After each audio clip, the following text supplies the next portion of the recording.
What's up, YouTube? My name is John. I'm just sitting here chilling in my chair in the living room. This is going to be just a nice casual video. I'm not going to show any clothes or anything. I'm just going to talk about some ideas and stuff that I have coming up.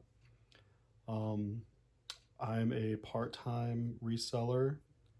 I sell a little bit of everything. I have a little bit of everything, but I specialize in men's clothing.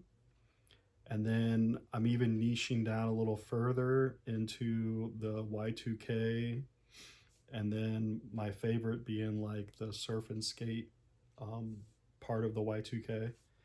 And just a brief background on why I like that so much. I'm just getting ready to turn 46 years old. I was born in 1980 out in San Francisco, California. I lived out there till 91, and I skateboarded as a youth out there. My parents took me to the beach a lot um, when I was a kid, the Pacific Ocean. And then I moved back to Ohio in 91. My mom's family is originally from here. My dad's family is from Florida. And then as I lived in Ohio as a teen and an adult, we vacationed a lot down to Florida, to like Panama City Beach, Gulf of Mexico. So between the California, the skateboarding, the West Coast beach, the southern uh, Gulf of Mexico beach, I've just always liked surf and skate clothes, the brands. When I was in high school, I grew up very poor, and I never, my parents were never able to buy me like the kind of clothes that I wanted, or the clothes that all the popular, I don't want to say rich kids, but like the kids that had, that had parents that had good jobs, like they would all come to school wearing all this stuff, from Macy's, like the Polo Ralph Lauren, and even like the American Eagle, and Abercrombie, stuff like that. Like I could never get any of that, and unless I bought it myself, which I did start working when I was 16, so I could, just that little part-time job, I could go to the mall and like buy the things I wanted. And one of the things I fell in love with and bought with my own money was, back in the mid to late 90s, I used to go to Pacific Sunwear, Pac Sun, that's what it used to be called before they changed to Pac Sun. I think in 99 or 2000, right around that time, they changed the name officially. But Pacific Sunwear had all those brands. Like they sold Billabong, Quicksilver, Stussy. I mean, they sold everything. It was all there. Even their house brand at the time was called Bullhead. The jeans were really good. They had pearl snaps even back like in the mid to late 90s, or I would say late 90s to early 2000s at that point. But I went into a PacSun about a year ago with my son. I have two teenagers, a boy and a girl, and I couldn't even find anything to buy him. Like he didn't really even like any of the stuff. I didn't really see anything I liked. The only thing that I remotely found interesting was, because everything's just PacSun brand now. It seemed like to me. But this specific location, they had like some McLaren F1 stuff. I thought was kind of cool. I wouldn't pay whatever it was, $50 for a shirt. I wouldn't pay that, but that was the only thing I was like, that's kind of cool, different. But yeah, it's totally changed. And now I try to find those brands, especially the older stuff, in thrift stores. And that's what I've been doing for about the last year, is going around to the thrift stores in the Dayton area. I live in Dayton, Ohio, and the Dayton area has tons of thrift stores, tons. And the best way I can describe it, and I'm sure this is similar into a lot of other areas, but the best way I can describe it is, okay, like Dayton is the city, and then it has its own Goodwills, which is a few, because like city's kind of broken up into like districts, kind of like north, south, east, west. So I would say the city of Dayton probably has like maybe 4 Goodwills. But then every suburb surrounding Dayton has its own Goodwill. And the suburbs are not very far apart. So I mean, like, I can literally like just like drive a circle to like all these different Goodwills. It's crazy. And I don't know what the radius is, but it's not very far. So I have a lot of thrift stores all within, a decent drive distance, and I can't get it all. I can't get it all. I can go in after someone. I can go in while there's other resellers there. I know, I'm starting to know who they are. I've seen them so many different times in my area. I've been doing this for over a year now. And I can go in after them. I can still find stuff. Some stuff is mid, some stuff is good, some stuff is very unique. And maybe I pick up some brands that they, would pass. But also, they're just missing things. You can't see everything. And some of these stores are pretty big, and you literally have to flip every shirt or every pair of shorts. And sometimes I do that, sometimes I don't. It just depends on what I'm looking for and how much stuff I need. Speaking of how much stuff I need, yeah, I probably did what a lot of newer resellers do, and the thrill of the hunt is obviously addicting. And I bought way too much. I was buying way more than I was selling. I was buying way more than I was listing. And now I don't even want to call it a death pile, because I mean, it's also a money pile. And then also, some of it is part of my collection too. So I'm just going to say this. I live in an apartment, a townhouse, and it is completely full. I don't have one hanger empty. All the closets are filled to the brim. Got totes everywhere. It's insanity. The wife has been patient, and she's basically said, which I said this too and also agree with her. She was like, you probably shouldn't buy anymore until you make some room, which is completely legit. And I totally agree with her. And I said it first, and she just she's been very nice. But anyways, what I'm getting to is, and this is not a brand new plan. This is kind of the plan that I kind of implemented last year, but maybe didn't follow through with all the way.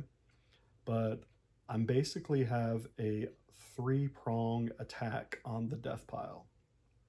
And what I'm going to do is I'm going to use the 3 platforms that I'm already signed up with and that I use. I do not use any cross listers. I don't do I have no overhead at all. And what I mean by overhead is I don't pay for any extra anything. Obviously, I have to buy shipping supplies, and I have a thermal label printer and a scale and, the things you need, but I don't pay for anything extra. There's no storage units. There's no subscriptions to any Nifties or anything. I don't even have an eBay store. So I'm trying to keep it as low as possible, low cost as possible. I list everything by hand. I don't even use Sell Similar. I do everything by hand because I don't want to screw up and put the wrong shit and then get a return or something, especially with eBay where they can force returns.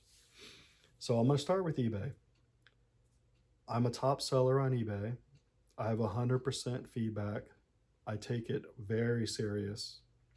I'm crazy customer driven. I share my shipping, my eBay shipping discount with my customers so they get the lowest cost shipping possible. I do calculated shipping with the discount for them. So they're still only paying $5 or $6 to get a shirt to their house, unlike the 8 or 9 or whatever the hell it is now. It's ridiculous. But I do that. I communicate with everyone. I package everything as best as I can. I cut all the little tiny loose threads. Obviously, on some vintage pieces, I don't mess with some of their natural distressing, but there's not a loose thread. I fold everything. I lint roll everything. Everything gets washed as soon as it comes into the house. I wash a lot of things inside out so I don't mess up the graphics any more than they may already be. You know, I try not to find anything flawed. If something's flawed, I'm listing it, I'm picturing it, I'm pointing at it, I'm doing whatever the hell I can to make sure that they get something that because it's hard to tell on the internet. You know, you can't try this shit on. So I'm trying to make it as easy as possible. I take pictures of all the measurements and just being completely honest. And I think that's what's helped me reach that top seller. And I don't even accept returns. I do not accept returns. I'll never get top seller plus, but I do have top seller status. I ship everything within 1 day. Now the this stupid post office that I was going to a while back, they were screwing some shit up. Like I would drop something off and sometimes they wouldn't scan it for like a day or two. I'm like, what the hell? So I actually started going to another post office, which is I kind of live in between two. And I was going to the bigger one thinking it would be better and faster, but it actually was maybe worse. I don't think they have enough workers. And one of the ladies said that one time. I don't think they have enough people working there for as busy as they are. And it's more like a hub. Like Dayton has like the main post office, and then you have these little tiny satellite ones in all the suburbs. But then this one's kind of like a south hub that's kind of connected to the Dayton one. So I was going to that one, and they were fucking me more than this small than the smaller one. The smaller one that I'm going to now. Let me take a drink real quick. Hang on. I'm like real dried out. So now I'm going to the smaller one, which is the same distance. So I'm not really saving time, but also not losing time, which I'm cool with. And they've been good. They're not as busy. But so yeah, back to eBay. So what I'm gonna do with what I have is probably like most people, I have like kind of like levels of items. I have like some stuff that I bought when I first started that is definitely going to be slow movers, maybe not the best brands. Maybe has some flawed stuff that I didn't see because I wasn't as like crazy with it as I am now. I've definitely become, after doing this for a year, you become way pickier on what you pick up. And not just brands, but just like, I mean, if it has anything that needs any kind of like repair or crazy stain treatment, if it's not some kind of one of one, like I'm just fucking leaving it at this point. I got too much shit. I ain't got a lot of time to mess with that stuff. I don't really do shoes because I don't like cleaning them. I don't even do hats hardly because I don't like messing with all the hats are disgusting almost. So I don't mess with hats. I don't mess with shoes really. I have been picking up a lot of denim lately, but yeah, I'm gonna use eBay as like my really good stuff, like things that are higher dollar, some of my more mature brands. Um, just kind of like just an example, like when I say mature brands, just this is just like a dumb example, but say like Tommy Bahama. I have some like silk shirts, right? Some silk like Hawaiian type shirts. Like I'll list those on eBay. I don't think they would get the same type of attention on Depop than they would on eBay. So, oh, and sorry, my three platforms that I sell on are eBay, Depop, and whatnot. Those are the three that I originally signed up for. Those are the ones I'm sticking with. I'm not adding any other shit right now. I just don't need it. Don't want to mess with it. But so eBay I'm gonna use as like kind of like my top tier stuff. Like new with tag things. Some of my Gorp core stuff that like may not do as well on Depop. Heavier items, which means a lot of the outerwear, jacket type stuff, which I'm not even listing right now because it's summertime. So that you're not even going to see for a while. But when I do start listing that stuff, a lot of it will go on eBay. The one problem I've had in the past with Depop is I tried to go hard on there this past winter. specifically like in December or January.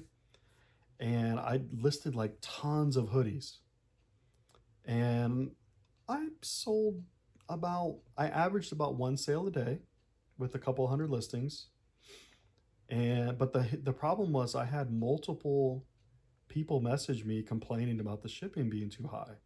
And that's not a me thing, that's a Depop thing. I'm putting in the correct weight of the item when I'm listing it, and Depop is charging them. An NXL hoodie can weigh a pound and a half. So you're going to get that 1 to 2 pound level. Well, 2 pound shipping is not cheap. So, like, I'm slinging $15 and $20 sweatshirts. Well, one of the buyers said they were getting charged like $11.99, which was almost as much as the damn shirt. I mean, I can't help it. That's a Depop thing. Now, since then, I think they've lowered the shipping a little bit, but then there was a shipping increase because of the fuel surcharge. So I don't know what the fuck is going on Depop. I'm sure it still sucks for shipping. So my plan to battle that is this summer, I want to use Depop as kind of like um, a curated Y2K vintage, and then some like sports and college type stuff splashed in. That's what I'm going to do my Depop. Now, for the summer specifically, starting, I guess it'd be next week, because tomorrow I'm doing a Whatnot show. So that's going to kind of take up my day with the Whatnot preparing, the Whatnot, and then the show, which I'm going to go for like an hour and a half to 2 hours, and then, maybe an hour to an hour and a half, and then the shipping. So that'll kind of take up my Friday. But starting next week, I'm going to start listing. I'm turning my Depop for the summer into a surf and skate shop. So I'm going to be listing all of my shorts, all of my t-shirts, short sleeve polos, short sleeve button ups, board shorts. I think I even a couple of swimming trunks that have like the liner in them. But that kind of stuff I'm going to be listing on my Depop. And then as I'm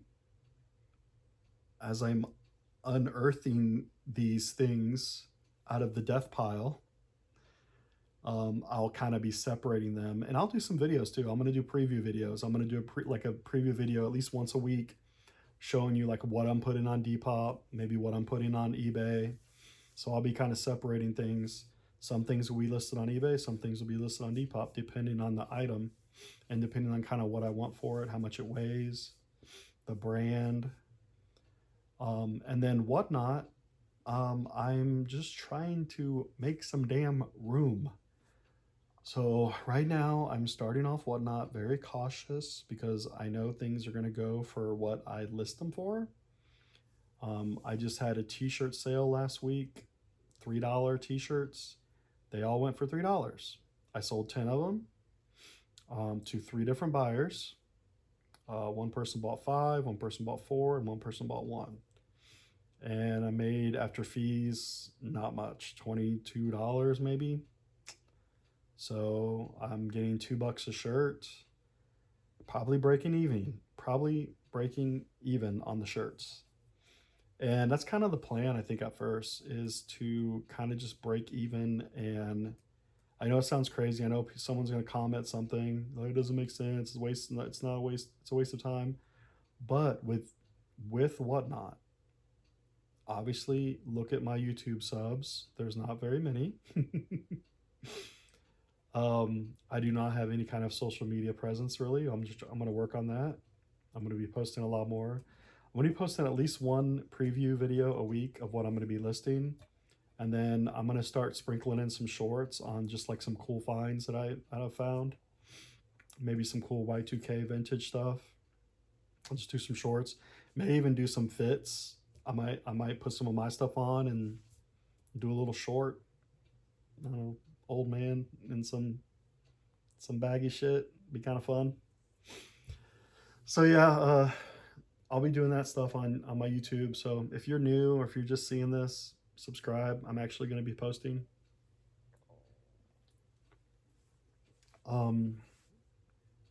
Let's see, what else was I going to say? So yeah, with the Whatnot, I am kind of selling a mix of things. Some of it is lower tier stuff. Some of it is brands that maybe didn't do that great on eBay in the past, things that like were slow sellers.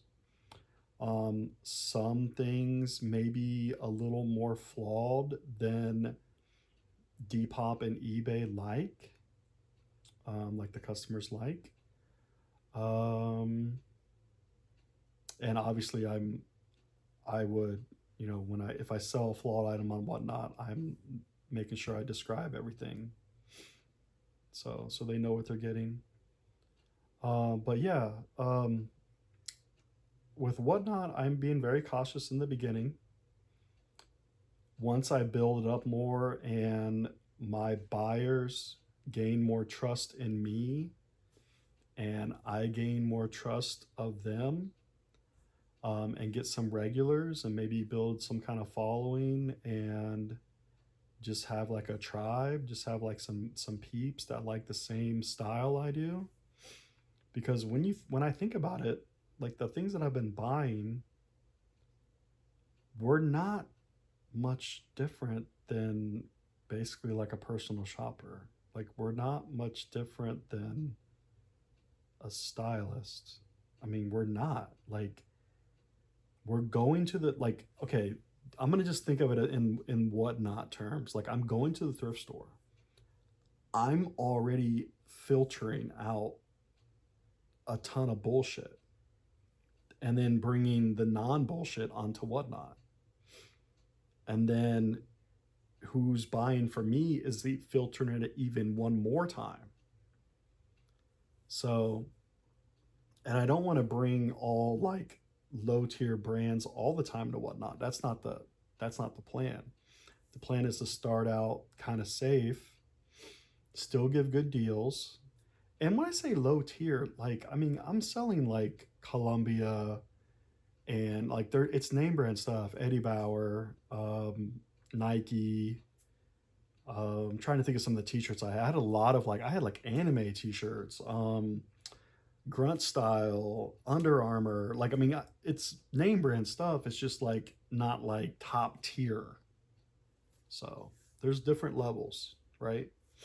Like some people call it bread and butter, some people call it, grails, bangers. Like there's just different levels of reselling and things that you pick up, and it all keeps your business going. And yeah, so Whatnot is getting some of the lower stuff, but then also I'm sprinkling in things to make the shows, make the streams more exciting. So on the first stream, the 3 people that bought for me, I put some Pokemon cards in with their order when I sent it to them. And I got a good review on one of them. It said, "Thank you for the freebies." I mean, they weren't like crazy cards or anything, but it's just some stuff I had left over. And just things like that. Like I think that's fun. Like if that can help me get a customer, and I'm just gonna try to do little things like that all the time just to keep it fun. And to give back, because these people are giving me some of their time out of their day and they're spending their hard-earned money on my used stuff. And I want to show my appreciation for that, because there's a million other things they could be doing with their time. I mean, there's internet porn you can watch. There's the million people on YouTube. There's so much they could be doing. There's so many other rooms they could be in on Whatnot. So if someone's gonna come and say hi to me and spend some time in my living room virtually and spend some of their money, give me some of their money, I'm gonna do whatever for them.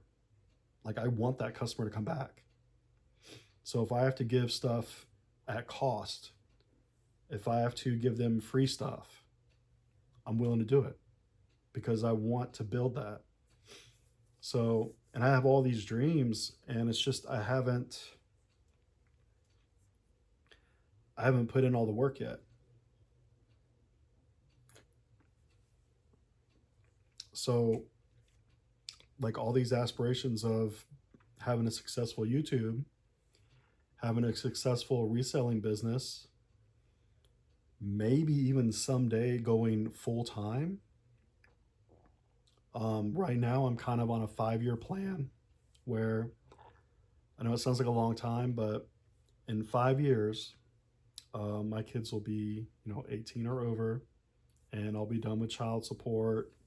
And I think that would be a really good and safe time to try, because right now I have to have insurance on everyone, and there's a lot of little things to it. And if you're a parent, or you pay child support, or you have kids, like, you understand, like, it's not just, you can't just drop of a hat and switch things up when you got this stuff, when you got things coming out of your check and everything.